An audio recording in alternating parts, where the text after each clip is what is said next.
BFM Business, jusqu'à 18h, l'émission 100% Bourse. Intégrale Bourse, avec Grégoire Favet. Et on est reparti avec nos invités pour commenter l'actualité du jour sur les marchés financiers. Grosse actualité Banque Centrale, bien sûr. On en parle avec Aymeric Didet en plateau, directeur de la gestion sous mandat de Pergame. Et en duplex, donc, Romain Daubry qui nous rejoint, membre de la cellule info d'experts de Bourse Direct. Romain, vos commentaires alors sur Mario Draghi, mais surtout sur la réaction de marché. Il semble quand même que la tonalité et la communication choisie par la Banque Centrale Européenne sur le calendrier, sur la forward guidance, la communication anticipée au marché, il semble que tout cela plaise beaucoup aux investisseurs. Oui, bonjour Grégoire, bonjour à tous. Oui, ça plaît manifestement. La clarté, c'est ce que les marchés attendent, c'est ce qu'ils aiment. Voilà, il y a un élément tout de suite qu'on peut noter qui est important aussi, c'est que le mouvement qui se produit, il est en place depuis maintenant plusieurs jours, plusieurs semaines. Il y avait une petite consolidation et depuis on observait un grand trading range, une avancée qui se faisait de façon latérale avec un petit biais haussier. C'est ce qui continue à se produire en fait aujourd'hui et on peut constater que le marché est quand même extrêmement technique puisque les bornes graphiques sont respectées vraiment au point près. Donc il y a un marché qui est extrêmement technique, mu beaucoup à mon avis par de la spéculation et surtout le fait que la nouvelle est bonne, le sens est haussier clairement et le contre-pied est encore une fois important. C'est un peu ce qu'on anticipait, ce qu'on proposait comme scénario, c'est-à-dire des allers-retours assez marqués dans un sens comme dans l'autre, avec un léger biais haussier. Mais ce qu'il va falloir observer, c'est que demain c'est l'échéance des marchés dérivés, des contrats à terme. C'est une échéance trimestrielle et semestrielle. C'est une grosse échéance le mois de juin. Il y a beaucoup de positions sur options qui sont ouvertes sur ce mois-là. Et donc tous les mouvements qu'on observe sont forcément accentués, exagérés par les nécessités de couverture et d'équilibrage des positions entre options et contrats à terme. Donc ça a une incidence aussi sur le mouvement qu'on voit et probablement sur le mouvement d'excès qu'on constate à l'instant.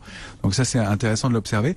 Ce qu'on voit c'est que le niveau était de 5400 points était très défendu par les investisseurs. On voyait qu'il y avait un niveau de couverture qui était correct ou raisonnable au-dessus de 5400 points et en dessous il était carrément protégé, il y avait vraiment un petit excès donc voilà les investisseurs ont toujours le risque en tête et ils s'étaient couverts sous le risque d'accélération sous ce niveau-là et c'est le niveau sur lequel on a rebondi. Donc ça c'est le premier élément. Ce qui sera très intéressant d'observer à partir de demain 11h50 et jusqu'à midi, c'est l'échéance des marchés dérivés donc sur l'Eurostoxx. Simplement de constater l'évolution, le sens dans lequel le marché s'oriente entre 11h50 et midi et de voir comment il réagit après midi puisque l'Eurostoxx est beaucoup plus gros que le CAC 40 en termes de pondération et de marché dérivé. Donc il nous donnera un vrai éclairage sur la tendance et sur l'évolution dans les jours à venir. Pour mémoire, le mois dernier, le mouvement était assez manifeste. Le marché avait tiré d'une vingtaine ou une trentaine de points au moment de l'échéance de l'Eurostoxx et puis il avait stagné, rebaissé un peu. Et si vous vous souvenez de ce qui s'est produit à ce moment-là après l'échéance des marchés dérivés, tout de suite le mouvement n'a pas été très brutal.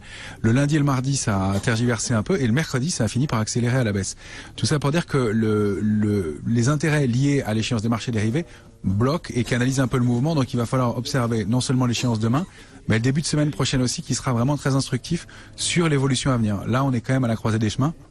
Il y a un biais haussier, c'est certain, mais vous voyez qu'on avance en crabe et quel chemin on prend pour aller fabriquer cette hausse qui se fait dans un volume qui est pas gigantesque non plus.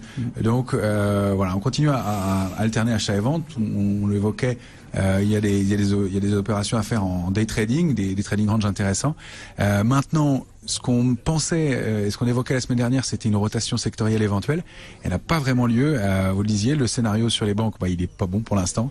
Il a l'air, elles sont sous-payées, elles sous-performent. En revanche, toujours le luxe, toujours les technologiques. Et il y a une petite accélération du côté des valeurs automobiles, effectivement. On a un signal graphique notamment intéressant, par exemple sur Renault, qui permet d'accompagner. Donc voilà, on continue à travailler dans ce sens-là. Bon, grosse actualité sur Renault quand même, avec l'Assemblée Générale demain, Carlos Ghosn, invité de Stéphane Soumier demain matin à 7h30, et puis un petit signal graphique en plus sur le titre Renault.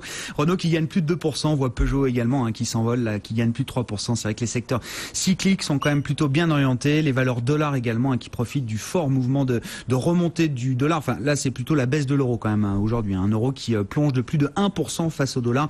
On retombe très largement sous 1,17, 1,1660 environ pour 1 euro. euros. Ça profite à Airbus, typiquement en tête du CAC, avec une hausse qui s'accélère pour le titre Airbus à plus de 4% de progression désormais. Merci beaucoup Romain, merci d'avoir été avec nous cet après-midi. Vos commentaires, Romain Daubry, membre de la cellule info d'experts de Bourse Direct. Aymeric Didet, je vous retrouve en plateau, directeur de la gestion sous mandat de Pergame.